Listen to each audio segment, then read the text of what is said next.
और जैसे ही बीजेपी के साथ सरकार बनी उस पर लाठियां बरसने लगी। इससे क्या प्रतीत होता है?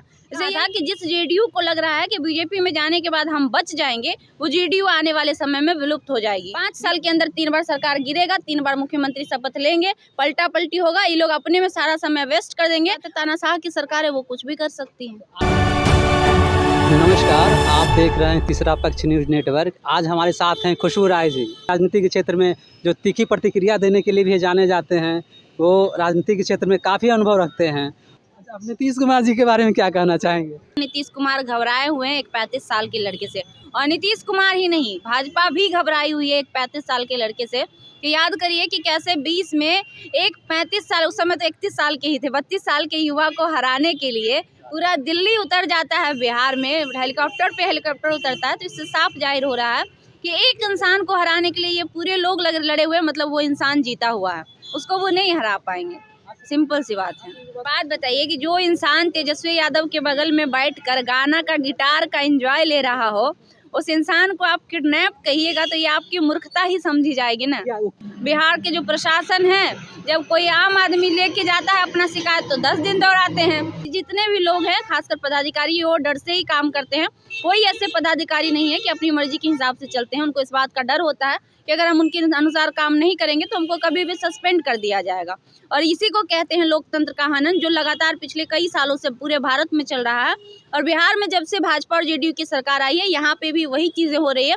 आप याद करिए, जब छात्र बैठे हुए थे 5 दिन से, और 2 दिन पहले जब आरजेडी के साथ सरकार थी तो उनको हाथ नहीं लगाया गया। और जैसे ही बीजेपी के साथ सरकार बनी उस पर लाठियां बरसने लगी। इससे क्या प्रतीत होता है? इससे यही प्रतीत होता है कि तानाशाह की उनकी सरकार है। इससे पहले तो तानाशाही नहीं चल रहा था, लेकिन इनकी सरकार आते ही तानाशाही शुरू हो जाती है। तो सिंपल सी बात है, तानाशाह की सरकार है, वो कुछ भी कर सकती है। जो एनडीए की सरकार है, वो महागठबंधन की सरकार से डरी हुई है, एक 35 साल के युवा से डरी हुई है। इस वजह से वो तानाशाह कर रही है, इस वजह से वो लोगों को परेशान कर रही है। राजद परिवार को परेशान करने का काम कर रही थी, अभी भी परेशान कर रही है। लेकिन देखिए, कहा जाता है ना कि एक लिमिट होता है हर चीज का। जब लिमिट इंसान क्रॉस कर जाता है तो जनता अपना रूप दिखाती है, असली रूप दिखाती है। तो ये जनादेश है। जनादेश का जिस दिन आदेश जारी फरमान होगा ना, तो अच्छी का अकल जो है ना, वो ठिकाने लग जाएगा। एक फणीश्वर नाथ रेणु का एक बहुत अच्छा कविता था कि सिंहासन खाली करो, फणीश्वर नाथ रेणु या किसी का एक बहुत अच्छा कविता था कि ये सिंहासन खाली करो कि जनता आती है। तो जिस दिन जनता जागरूक होगी, जिस दिन जनता जाग जाएगी, ऐसे ऐसे तानाशाहों को उखाड़ के फेंक देगी। ताकि जिस जेडीयू को लग रहा है कि बीजेपी में जाने के बाद हम बच जाएंगे, वो जेडीयू आने वाले समय में विलुप्त हो जाएगी। बीजेपी आज तक न किसी का हुई है, न किसी का होगी। नीतीश कुमार को ये भ्रम है कि हम अगर वहाँ चले गए हैं तो हम सेफ जोन में हैं, लेकिन वो सेफ नहीं, टोटली अनसेफ जोन में है। आने वाले समय में जेडीयू की जो अस्तित्व है वो विलुप्त हो जाएगी। इससे पहले भी कई पार्टी विलुप्त हुई है। मुकेश सहनी का क्या हाल किया बीजेपी ने, वो पूरा बिहार जानता है। सेमन स्वराज जो है, उनका क्या हाल किया बीजेपी, वो पूरा मध्य प्रदेश जानता है। और ऐसे ऐसे कई छोटी पार्टियां हैं जिसको तोड़ने का काम किया। चिराग पासवान जो बेचारा हनुमान बने हैं, उनको तो छोड़वे नहीं किया महाराज बीजेपी, तो किसका होगा?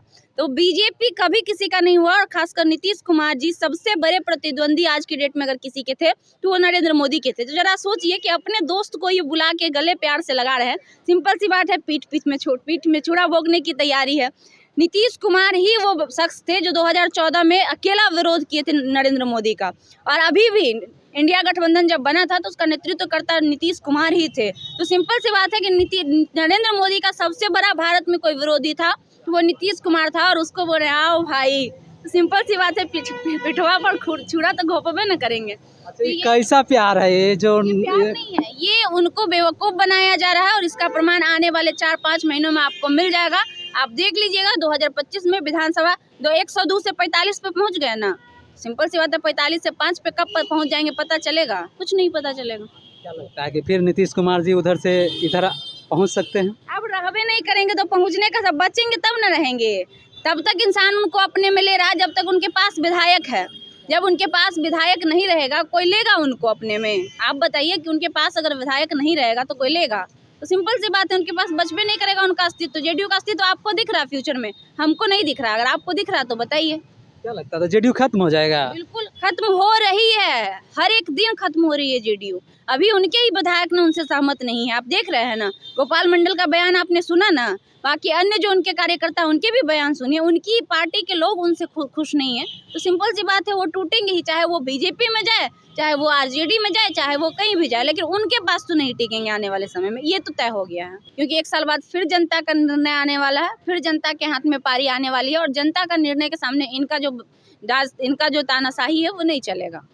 अभी अपने नज़रिए से बिहार की राजनीति को देखते हैं तो जनता को आप क्या मैसेज देना चाहेंगे? जनता को यही मैसेज देना चाहेंगे कि अगर आप वाकई चाहते हैं कि बिहार में विकास हो, बिहार में बदलाव हो, तो किसी भी एक पार्टी को बिहार का सत्ता संभालने का मौका दीजिए, आपको जो सही लगता है। हम ये नहीं कहेंगे कि आप जेडीयू को दीजिए, हम ये नहीं कहेंगे कि आप आरजेडी को दीजिए, हम ये नहीं कहेंगे कि आप बीजेपी को दीजिए, लेकिन हाँ, किसी एक पार्टी को सत्ता संभालने का एक मौका दीजिए, और उस एक पार्टी पर विश्वास जताइए जिस पर आपको लगता है कि जिस पे वाकई विश्वास जताना चाहिए, वाकई आपको लगता है कि जो आपके विकास की बात करता हो, जो आपके लिए विकास करता हो, जो आपके लिए कुछ किया हो। आप आकलन कर लीजिए, आप देख लीजिए पिछले विगत 10 सालों में, 15 सालों में, 20 सालों में आप देख लीजिए कि किसने आपके बारे में बात की है, किसने आपके लिए सोचा है, किसने आपके लिए किया है। इन सभी चीज़ को देखते हुए किसी एक पार्टी के हाथ में बहुमत दीजिए। एक पार्टी जब तक बिहार में नहीं बनेगी, बिहार का दुर्दशा यही रहेगा। 5 साल के अंदर 3 बार सरकार गिरेगा, 3 बार मुख्यमंत्री शपथ लेंगे, पलटा-पलटी होगा, ये लोग अपने में सारा समय वेस्ट कर देंगे, और जनता का कितना काम अटक गया हो तो आप जान ही रहे हैं। अभी कितना काम होने वाला था, जब सत्ता पलटा है तो सारा काम ठप हो गया। तो इससे सबसे ज़्यादा अगर किसी का नुकसान हो रहा है तो वो आम जनता को हो रहा है, तो ये आम जनता को समझना पड़ेगा। देखिए, इस 35,000 का वैकेंसी है, उसको आप किस रूप में देख रहे हैं? आखिर ये क्या है, मतलब ये जो वैकेंसी निकाला गया है, आखिर क्या मैसेज देना चाह रहे हैं?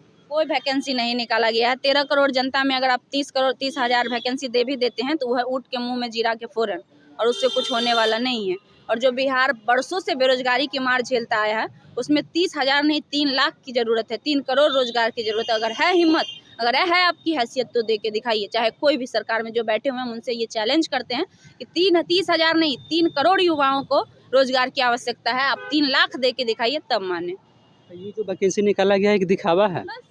दिखावा तो हो ही रहा है। रेलवे का वैकेंसी 5,000 जो दिया है 5 साल बाद, क्या था? दिखावा ही था ना। ये सब बेवकूफ़ बनाया, जो लॉलीपॉप दिया जा रहा है, और जनता आप समझ रही है, ऐसा कुछ नहीं है कि जनता बेवकूफ़ बैठी पड़ी है। जनता अब शिक्षित भी हो रही है, जनता जागरूक भी हो रही है, और जनता समझ भी रही है, और उसका जवाब जनता 25 में देगी। बस अभी जनता के हाथ में नहीं है, इसलिए जनता शांत है। अभी जनता के हाथ में नहीं है, वरना अभी जनता बहुत कुछ कर सकती थी। 35 साल के युवाओं से नीतीश कुमार जी डर गए। हालत खराब है। एक 35 साल को युवा को परेशान करने के लिए इतना साजिश किया जा रहा है, ऊपर से दिल्ली तक से लोग पहुंच जा रहे हैं रातों रात। क्या है ये? अच्छा, आप नीतीश कुमार जी के बारे में क्या कहना चाहेंगे? नीतीश कुमार जी के बारे में कुछ नहीं कहना चाहेंगे। देखिए, नीतीश कुमार जी बहुत रह लिए राजनीति में, अच्छा खासा आपका था, अच्छे छवि को क्यों ही जाते जाते खराब कर रहे हैं आप? अब आराम करिए, विश्राम करिए, बिहार को अच्छे किसी युवा के हाथों में दीजिए जो बिहार के बारे में सोचे।